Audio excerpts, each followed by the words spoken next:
The AD-1 flight research vehicle, known as the Swing Wing, was designed by NASA to study the low-speed handling characteristics of swept wing design. Robert T. Jones was an aeronautical scientist at the NASA Ames Research Center in Mountain View, California. Following technical reviews of data produced by German experimenters, Jones pioneered in the United States the concept of wing sweepback to alleviate high drag rise at supersonic speeds. His studies established that higher sweepback angle would allow higher design Mach number. But little was understood about how such a wing would perform at low speeds. The AD-1 variable sweep aircraft of largely composite construction under the direction of Bert Rutan was designed, therefore, for the specific purpose of studying the low-speed characteristics of swept wings. As seen here, the wing would be rotated in flight from normal to as high as 60 degrees. This allowed a single aircraft to be utilized in obtaining low-speed handling data for the entire family of sweepback angles.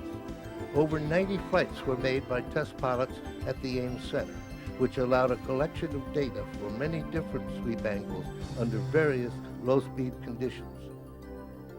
Here, the AD-1 is seen initially in steady horizontal flight with the wing at about 30 degrees. As the pilot attempts to maneuver the aircraft, it is clear that certain control interactions are present due to the fact that the right wing center is forward of the aircraft center of gravity and the left wing center is aft of the center of gravity. Any attempt to roll will also produce pitch, and any attempt to turn will produce roll. A modern fly-by-wire control system could easily handle these stability problems if it were incorporated in the design, which it would be in any production aircraft. For the AD-1, the instabilities of the aircraft increased with sweep angle, but all flight modes were conducted with sweep angles up to 45 degrees.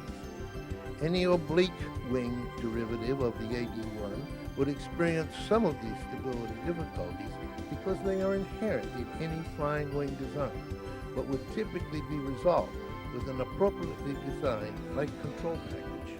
This impressive little research aircraft has done its job for aeronautical science and is now displayed for the public to see and understand.